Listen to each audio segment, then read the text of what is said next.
Oi, hoje o episódio tem uma dose de motivação muito grande e de inspiração para todos nós, né? É uma das pessoas que o Rio de Janeiro mais tem admiração, inspira todos nós. E hoje a gente trouxe ela aqui para o nosso Etergcast para que ela nos conte um pouco da sua vida e da sua trajetória, né? Eu sou a professora Iná, diretora da ETERG, Escola Técnica do Rio de Janeiro, situada em Santíssimo. E hoje a nossa convidada vai nos contar como foi a sua superação de vida ao longo dos anos. Filha de motorista de ônibus, de merendeira, sua vida sua história, né, foi traçada com muitas conquistas e hoje ela vai nos falar um pouco de como foi a sua luta pessoal, até mesmo a sua sobrevivência, né? Que correu muito risco, mas hoje, com a santa graça de Deus, está aqui firme e forte para nos contar um pouco como foi. Eu estou aqui com a vereadora Luciana Novaes, a nossa convidada especial, que a gente tem muito que agradecer a sua disponibilidade para vir participar conosco do nosso Etergcast e mostrar o como a gente, com fé e determinação e luta, a gente conquista os nossos espaços, né? Então, com vocês hoje, em especial a nossa convidada, Luciana Novaes. Muito obrigada, eu que agradeço o convite para estar aqui participando do ETERGcast. Dizer que para mim é uma honra muito grande, né? E falar um pouquinho da minha trajetória, assim, me emociona muito, né? Poder estar aqui hoje contando um pouco do que aconteceu, né? Como você falou, eu sou filha de motorista de ônibus, de uma merendeira. Tenho 4 irmãos e eu fui a única que tive a oportunidade de entrar numa faculdade, né? Na época eu tinha 50% de bolsa, porque minha mãe era funcionária da prefeitura. Então eu resolvi concluir meu nível superior. E foi quando aconteceu o acidente, em 2003. Eu estava dentro do pátio da Universidade Estácio de Sá, quando fui alva dessa violência urbana, né? Tinha 1% só, como você mesma falou, de chance de sobreviver.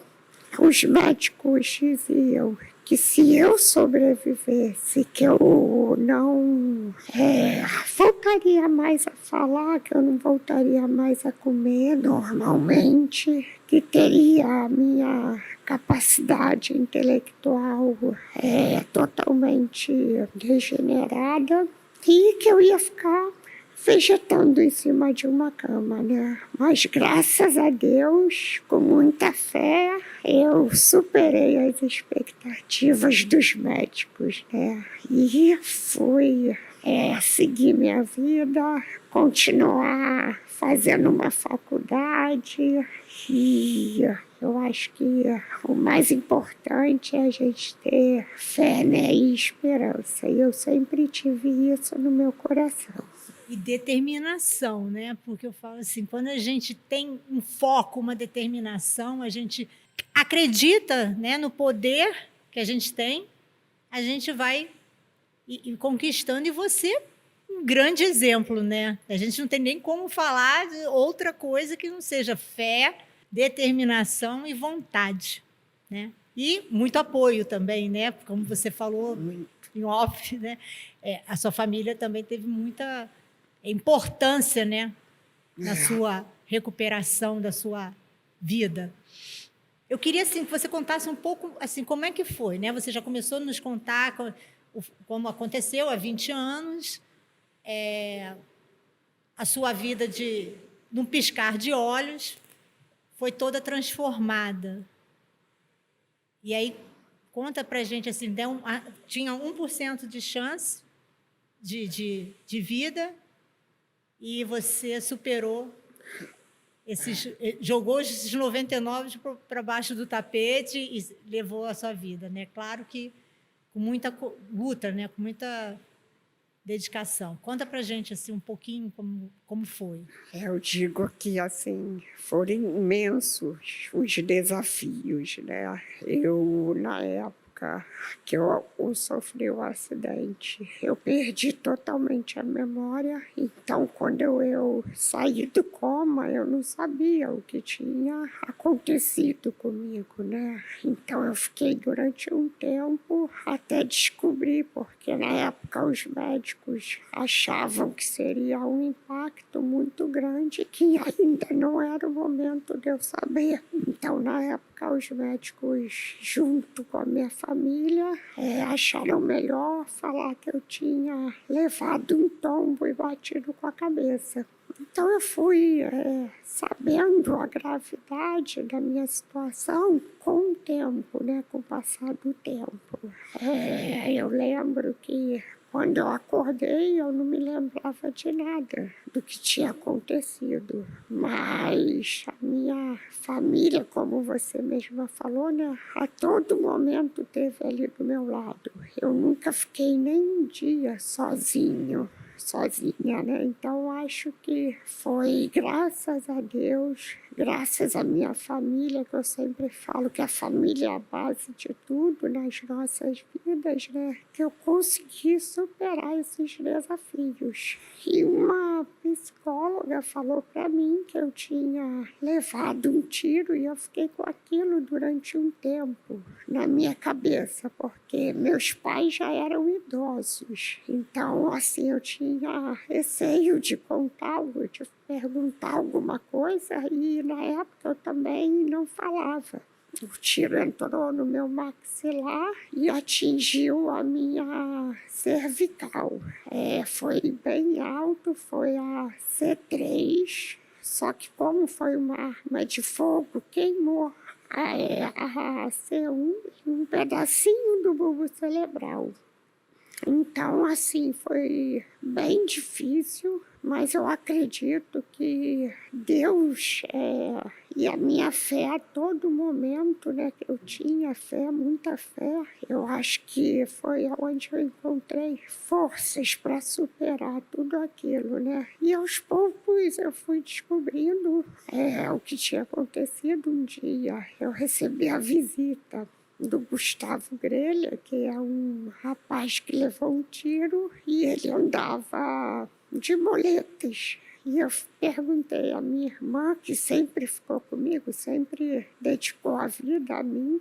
Na época ela tinha 3 filhos, ela praticamente deixou os 3 filhos dela para se dedicar a mim. Ela falava que naquele momento eu estava precisando mais dela. Ela tinha um filho de 9, um de 12 e um de 13. E assim, meus sobrinhos entenderam que eu precisava muito dela. E ela ficava mais tempo comigo no hospital do que com os próprios filhos, né? E eu perguntei a ela, falei assim, eu só queria que Deus me deixasse assim.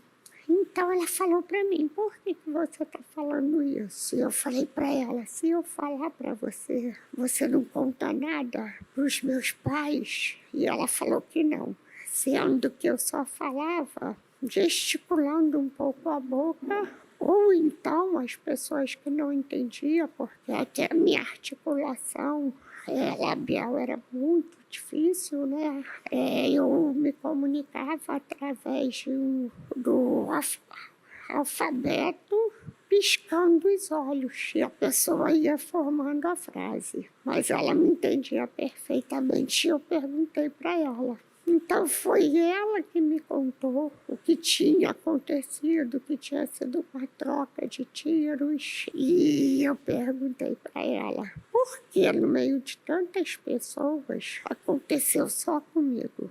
E ela falou assim para mim, não pergunte o porquê, e sim o para quê. E desde aquele dia eu levei isso para a minha vida. Eu sempre pergunto a Deus o para quê, e eu acredito muito que Ele me deixou viva porque eu tinha uma missão.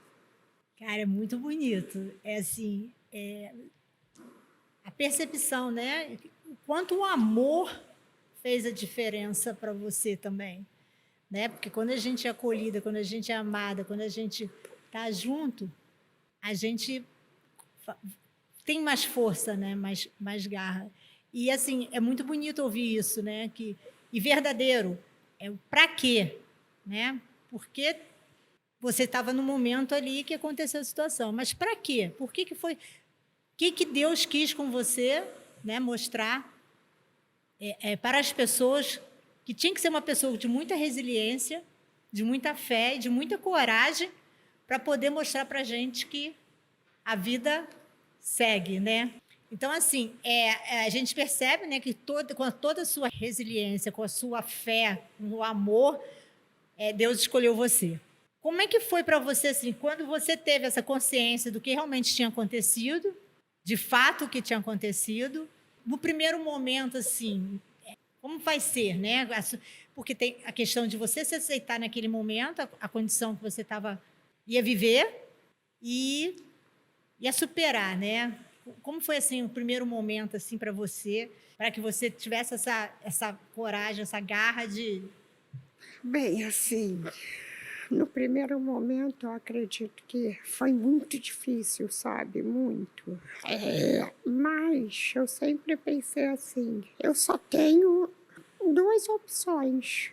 Ou eu vou desistir, vou me entregar e vou acabar morrendo, ou eu vou dar continuidade à minha vida com todas as minhas limitações. E eu sempre fui muito assim, apaixonada pela vida. Eu sempre tive muita gratidão a Deus, porque eu pensava que outros casos aconteceram com outras pessoas e as pessoas não tiveram a mesma oportunidade que eu tive de sobreviver.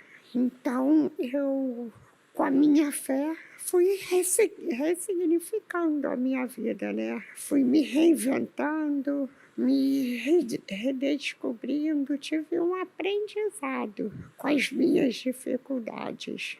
Eu fiquei durante 1 ano e 10 meses praticamente ali dentro do hospital.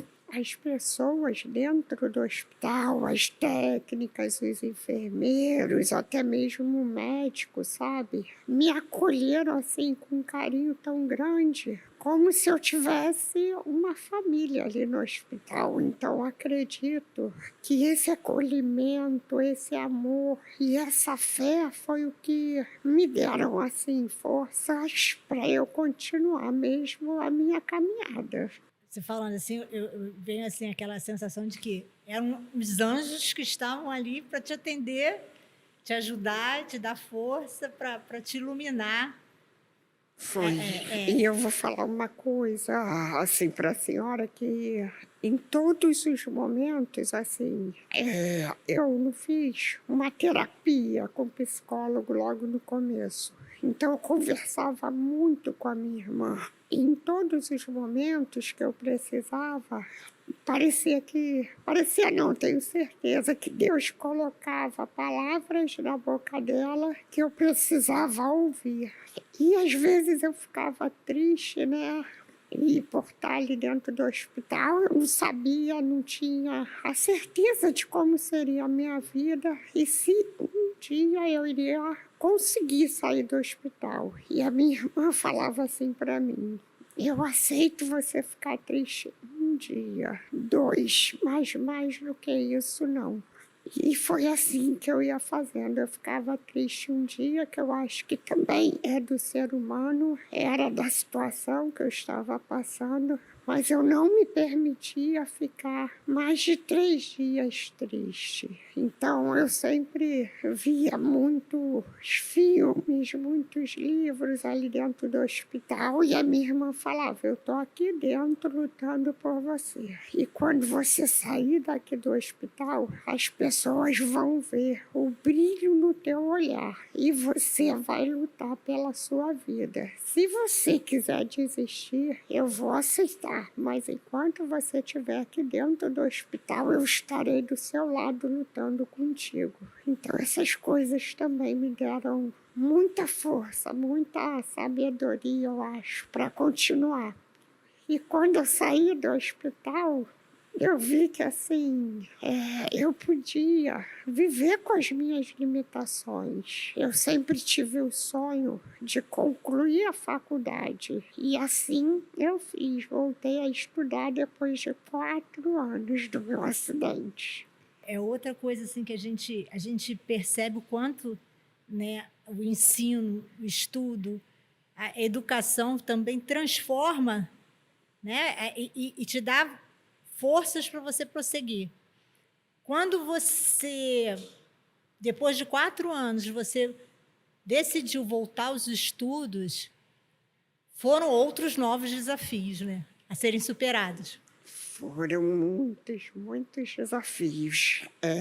Na época eu fazia enfermagem porque eu queria ajudar as pessoas, né? Eu já era técnica de enfermagem e fui fazer a faculdade de enfermagem para eu ter a oportunidade de ajudar as outras pessoas. Então, assim, né, na época que eu voltei a fazer a faculdade, depois de 4 anos do meu acidente, não era tão comum o ensino à distância como é hoje. Então eu tive que procurar concurso, eu iria seguir e uma formação onde eu pudesse continuar ajudando. E foi aí que eu encontrei o serviço social, né? Eu me encantei e falei, aqui eu vou ter a oportunidade de poder continuar ajudando. Só que eu acho que tudo nas nossas vidas tem um propósito de Deus, né? Eu acredito que hoje eu consigo ajudar ainda mais pessoas do que se eu fosse uma enfermeira. Então, eu acho que o poder de Deus é incrível nas nossas vidas. A valorização do estudo, que você pode até ajudar outra pessoa, sendo, vamos dizer, de repente vou para uma ONG, vou ajudar ali. Não precisa você ter uma formação, mas você buscou a entender melhor como proceder, né? Buscou estudar, a ter um reconhecimento profissional, e isso tudo requer, é o que a gente falou aqui, né? Uma determinação, uma vontade de superar. Então, assim, a educação e a cultura mudou muito a sua vida. Muito demais.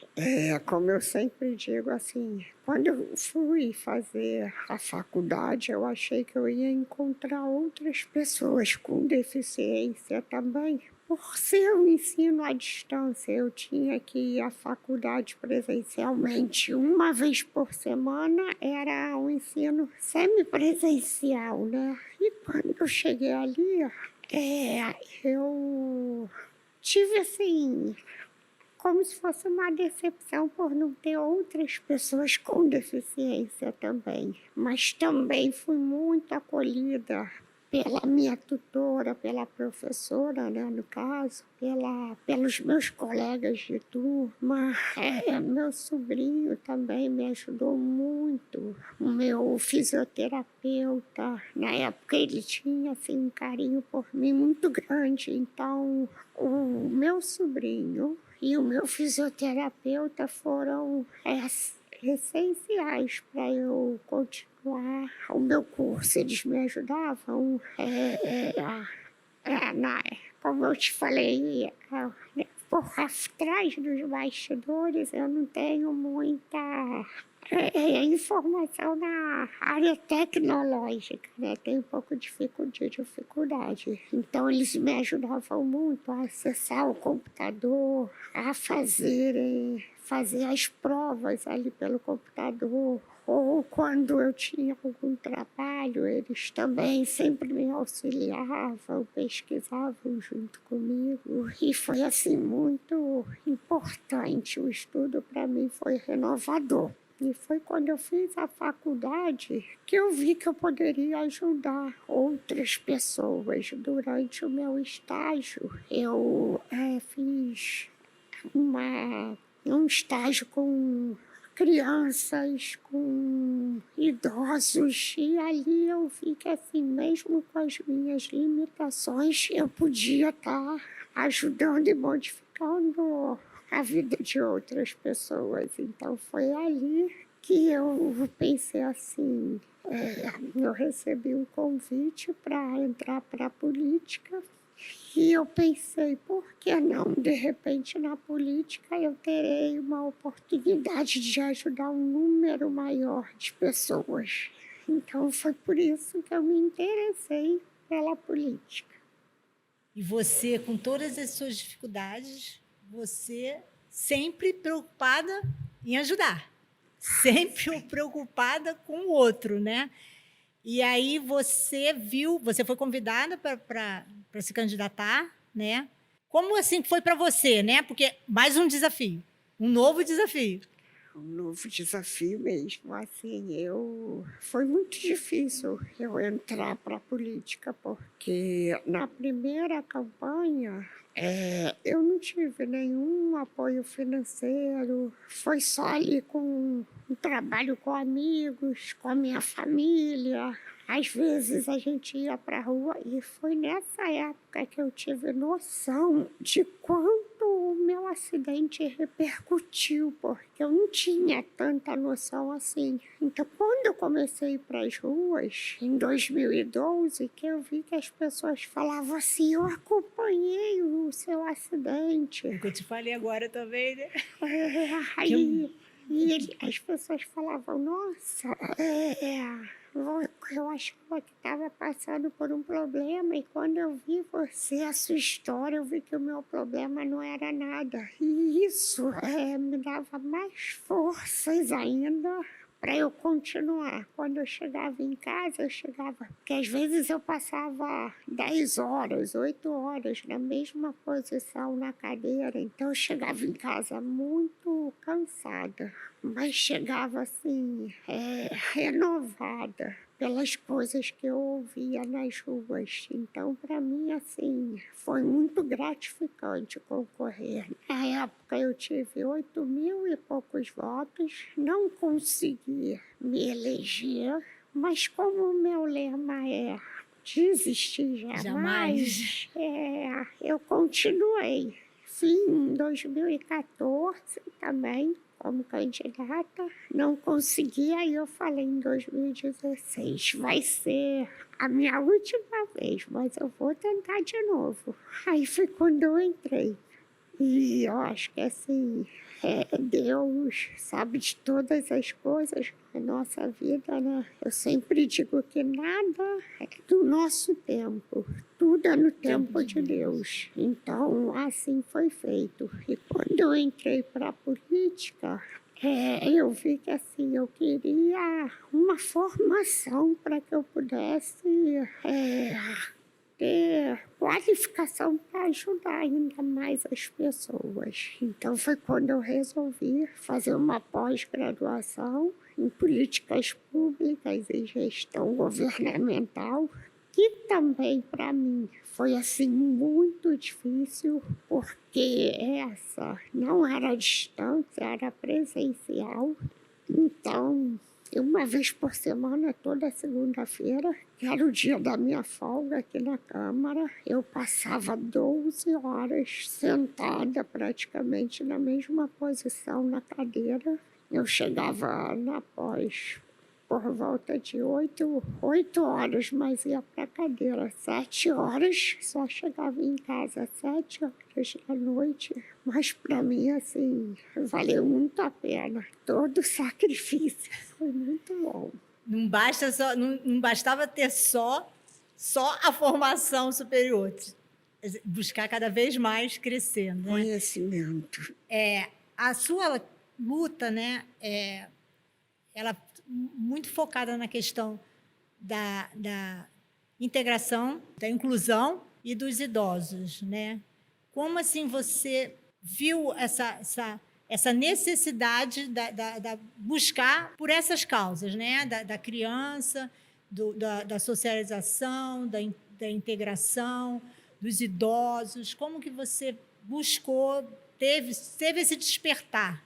Bem, assim, pela minha vivência mesmo, né? Eu vi que as pessoas com deficiência não tinham muita representatividade em dentro do legislativo, dentro do executivo. Então, eu acredito que nós precisamos de cada vez mais pessoas com deficiência nesses espaços. E eu acredito que assim, a mesma dificuldade que eu tenho de me locomover na cidade por falta de acessibilidade, os idosos também têm, as mães com carrinho de bebê, né? Nós precisamos de mais acessibilidade. Às vezes a pessoa com deficiência fica horas esperando o ônibus para poder se locomover na cidade. Então, foi dessa forma que eu vi que as pessoas com deficiência precisavam de uma representação maior. Quando eu cheguei aqui na Câmara Municipal, não tinha nenhuma acessibilidade. Então, assim, só em 2017 que a Casa do Povo, que dizem que é a Casa do Povo, mas que não tinha acessibilidade, foi ter essa acessibilidade que nós temos hoje aqui na Câmara Municipal.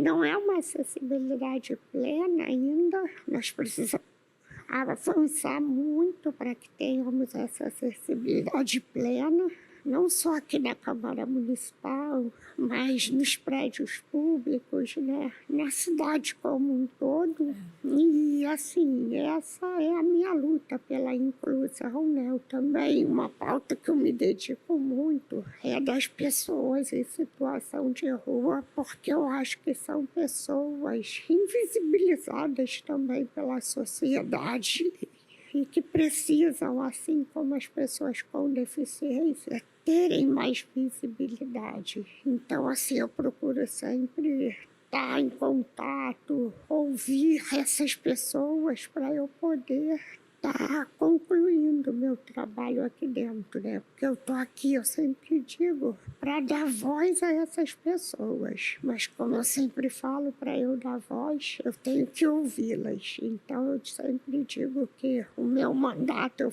não falo meu mandato, eu falo o nosso mandato. Está sempre de portas abertas para a população. Como você está falando, eu vejo essa... É o que eu estou vendo, né? Você é a voz das pessoas que hoje precisam respeito, serem tratadas com educação, com respeito, com acolhimento, né? Hoje a gente trabalha com essa situação da inclusão nas escolas.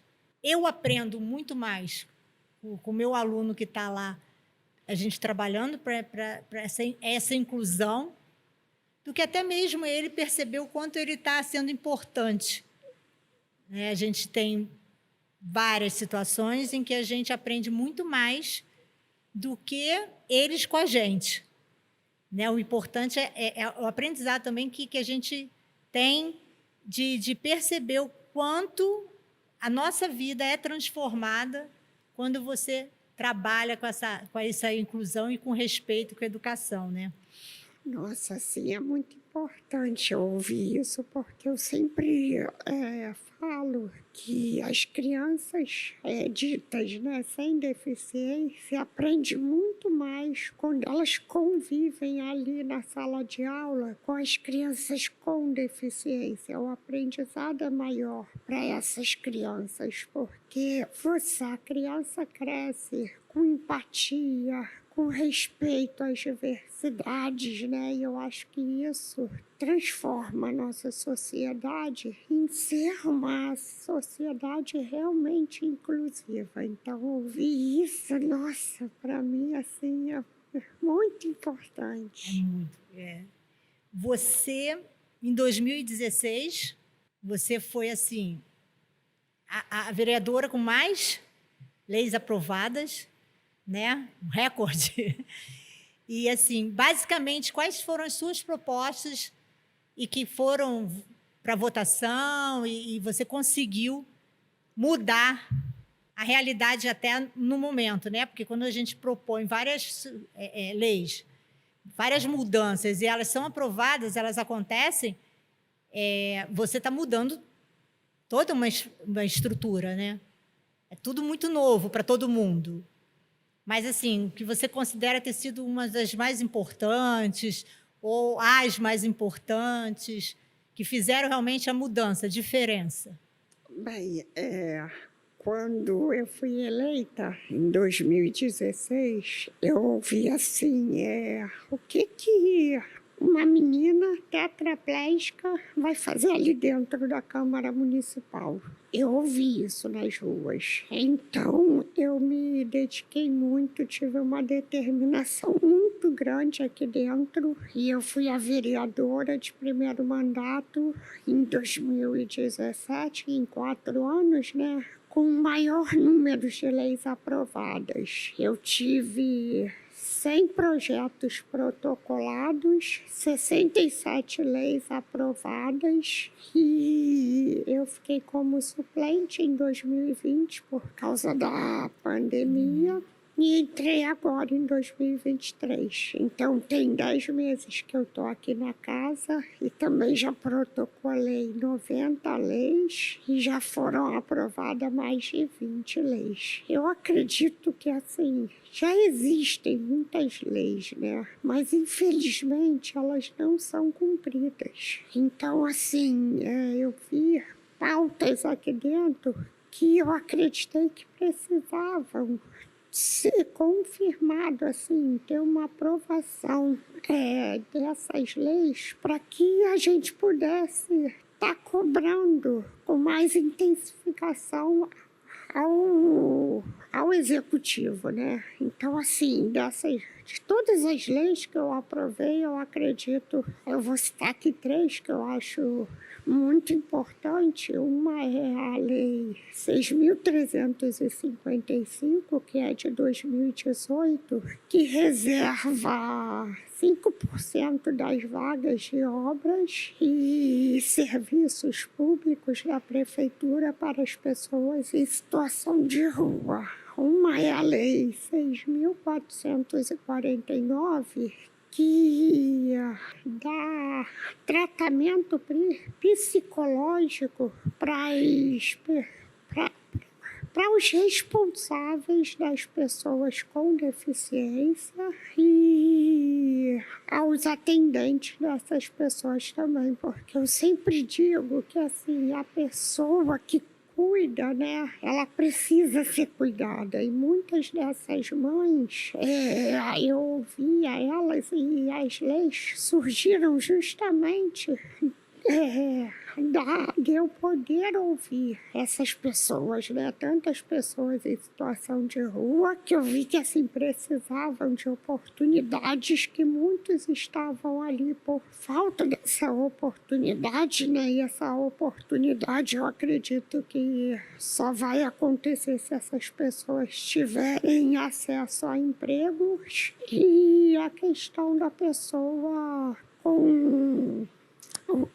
que cuida da pessoa com deficiência, né? E uma lei também que eu acho muito importante, que ainda não está sendo regulamentada, mas que a gente precisa que o executivo coloque em prática, é a lei que dá direito à vacinação aos idosos contra a pneumonia, porque muitos idosos morrem de uma coisa tão simples, que é essa doença, a pneumonia, né? Então, acho que a gente precisa muito mais ter uma ação preventiva do que esperar a pessoa se encontrar numa situação de uma doença para poder ser tratado. Você falou 2 coisas assim que a gente sempre comenta, às vezes, lá na escola, a parte pedagógica conversando, a gente sempre toca nisso, né? Quem cuida de quem está cuidando, né? E, às vezes, porque a gente fala assim, poxa, fulano está precisando muito de cuidado, não sei. Tá, mas e a pessoa que está ali do lado dela, que está ali no mesmo sofrimento, né? Acompanhando, persistindo, lutando. E é o que você falou, né? Às vezes, muitas mães não sabem nem, às vezes, onde buscar os seus direitos, né? Onde poder lutar para dar mais qualidade de vida até para os seus filhos, né? E aí a questão dos idosos, a questão da pneumonia, a gente vê que é muito grave, né? Diz que que o idoso é igual um passarinho. Se pega uma gripe, vira logo uma pneumonia, né? E aí precisa de muito acolhimento também. E assim, o poder público iria gastar muito menos se tivesse uma prevenção do que esperar que o idoso tenha uma pneumonia, vá para um hospital. O gasto é muito maior. Então, acho que a gente precisa investir em ações preventivas. E a questão do cuidar, assim, eu ouvi muitas mães que elas não tinham tempo de ir a um ginecologista, de ter um apoio psicológico, e elas ficam com esse psicológico abalado. Muitas delas, os pais, né, abandonam também, não são poucos. Assim, eu admiro muito aquele pai que fica ali com a mãe e se dedica ao filho, porque muitas são abandonadas. Então, eu acho que nós precisamos dar um apoio psicológico para essas mães. Você falou, né, da questão de 2020, a questão da pandemia, que mudou a vida de todo mundo, né? A gente sofreu muitas consequências do lockdown, da pandemia. E para você que estava batalhando, né, nas suas palestras, nas suas lutas, como é que foi para você, assim? Como você fez para reinventar a sua comunicação com o seu público, né? Olha, foi muito difícil para mim, porque eu vinha num ritmo muito grande, de todo dia estar nas ruas, fiscalizando, levando o que eu fazia aqui dentro para as pessoas, porque eu tive a necessidade, eu vi durante o período que eu estava com mandato, que as pessoas muitas vezes não sabiam o que acontecia na Câmara Municipal, não sabia qual era o papel do vereador. Então eu tive a ideia de fazer o meu gabinete nas ruas. Então eu estava nas ruas praticamente todos os dias, porque eu acredito muito que a informação é a base de tudo. Então eu fiz cartilhas com o direito dos idosos, da pessoa com deficiência, e tinha minha prestação de contas também. Então eu estava levando isso para a população massificamente, em vários bairros aqui da nossa cidade, né? E assim, de repente, ter que parar para mim foi muito difícil. Eu falei para você que eu nunca tinha feito terapia, né?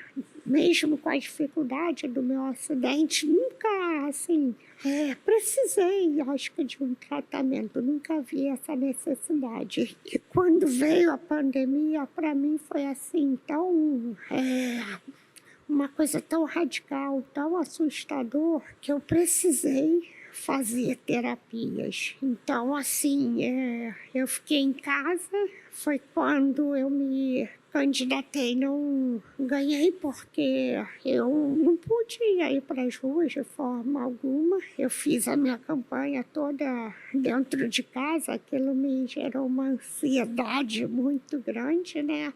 E aí eu não me reelegi, fiquei como suplente. Então foi quando eu vi assim, poxa, eu preciso continuar me comunicando com as pessoas. Eu preciso continuar levando informação para essas pessoas. E foi quando eu tive a ideia de fazer lives na minha rede social, né? Eu sempre procurava pessoas que podiam trazer informações para a nossa sociedade, e ali eu me comunicava diretamente com as pessoas, né? Então isso foi assim muito importante para mim, e foi quando eu me reinventei na pandemia também. Hoje, né, a gente voltou, né, a ter essas relações todas. Você está aqui há 10 meses. E quais são os seus planos, assim? O que você pensa para o seu futuro? O que você está planejando aí um pouquinho para a gente? Bem, assim, os meus planos é continuar ajudando as pessoas, porque eu acho que essa é a missão que Deus tem na minha vida. Sempre, de alguma forma, estar em contato com a nossa sociedade. E, assim, eu sonho em um dia a gente ter uma cidade verdadeiramente inclusiva. Então, eu luto diariamente para que a nossa cidade seja inclusiva e seja uma cidade respeitosa com o outro, né? Igualitária. Então, eu vou estar sempre nessa caminhada por lutar por uma sociedade mais inclusiva, mais igualitária. E os meus planos para o futuro é continuar ajudando, né? Pretendo continuar na política, que é onde eu me encontro para ajudar mais as pessoas. E eu acho que muita força na caminhada para que a sociedade possa cada vez mais estar sendo uma sociedade justa, igualitária para todos. A gente está chegando assim no final aqui da nossa bate-papo. Que pena, porque está muito bom mesmo, né? Mas assim, o que você deixaria de uma mensagem para os jovens de hoje? Eu tenho visto muitos jovens, assim, com problemas de depressão, às vezes querendo desistir das coisas, desistir da vida.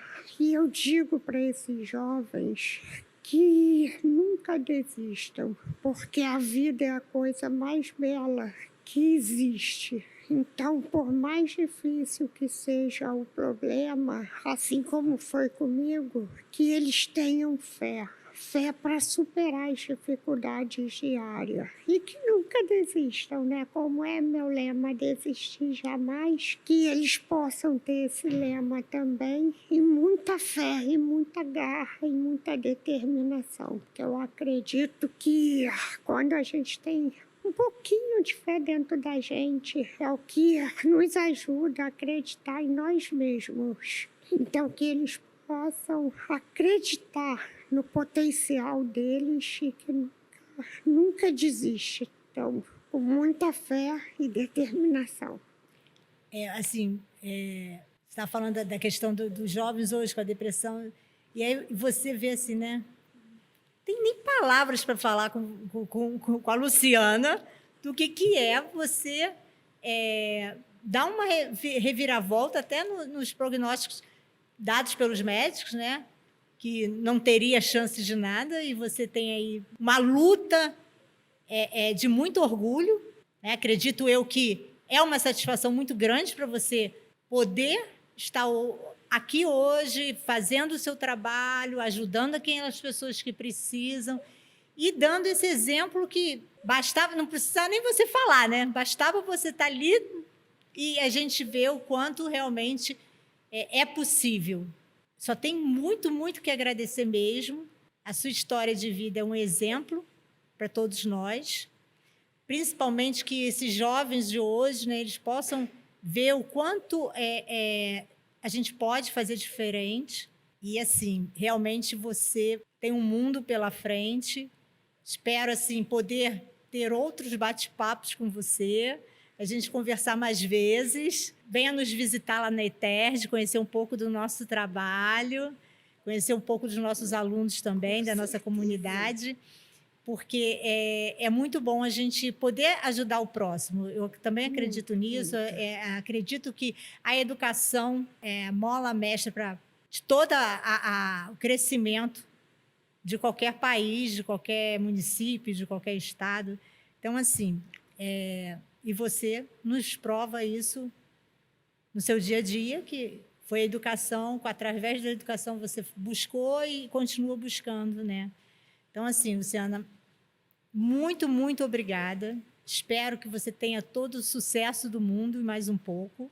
Bola para frente, né? É isso aí. Sempre, sempre. Eu falo bola para frente que atrás vem gente, né? Eu queria dizer assim também para os jovens que às vezes a pessoa me vê assim e não tem muito noção. Então, assim, eu não tenho nenhum movimento, nem mesmo da cabeça. Dependo de pessoas para me alimentar, para tomar meu banho. Dependo de pessoas a todo momento para fazer os movimentos, mas eu sempre digo que a limitação não está no nosso movimento, e sim na nossa mente. Então, que eles acreditem sempre nos sonhos dele. Não deixa que a mente limite vocês. Corram sempre atrás dos seus sonhos, mesmo que seus sonhos não dependam só de você, né? Dependa ali de outras pessoas para estarem te ajudando. A gente tem que acreditar no nosso potencial. E assim, eu que te agradeço imensamente pela oportunidade de ter feito esse podcast. Nossa, para mim será uma honra ir lá conhecer vocês mais de perto. Poder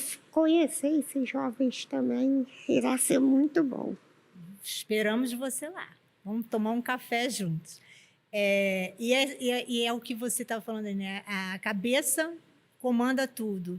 E eu sempre falo o seguinte, o aprendizado ninguém tira de você. Isso ninguém vai tirar de ninguém. A gente a gente aprende, a gente estuda, a gente adquire conhecimento, e isso é a única coisa que a gente vai levar mesmo, né?